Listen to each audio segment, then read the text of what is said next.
Nous allons voir aujourd'hui comment repérer une extrasystole sur un ECG.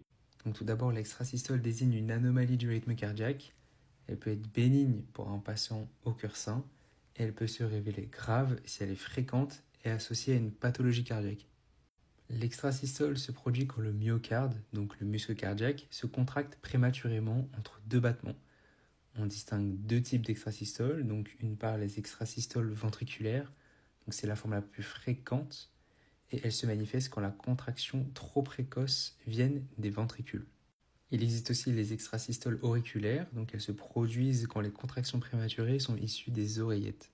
Donc pour repérer simplement une extrasystole ventriculaire sur un ECG, sans rentrer dans les détails, il doit y avoir une présence d'un QRS prématuré, comme on peut le voir ici. Vous voyez, pour un rythme sinusal, les espaces entre les complexes QRS sont réguliers. Pour une extrasystole, ce n'est pas le cas.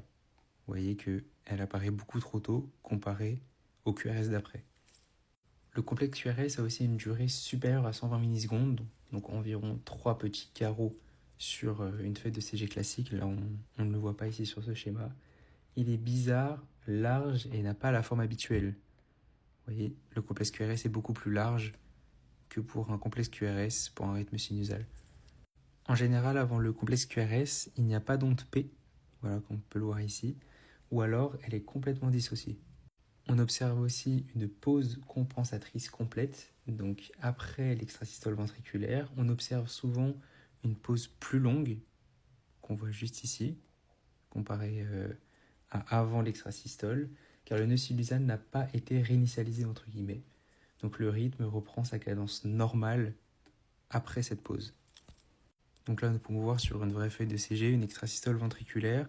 Donc on voit bien que le complexe QRS prend plus que 3 petits carreaux. Voilà, comparé à ici par exemple. Il n'y a pas d'onde P juste avant le complexe QRS, comme nous l'avons dit précédemment. Nous pouvons aussi bien observer la pause compensatrice, qui est bien en évidence ici. On peut voir que l'espace entre les deux QRS après l'extrasystole est bien plus grand qu'entre deux QRS classiques. Voilà, c'était l'extrasystole en simplifié, je ne suis pas rentré dans les détails. N'hésitez pas à me dire quel sujet vous voulez que je traite pour la prochaine fois.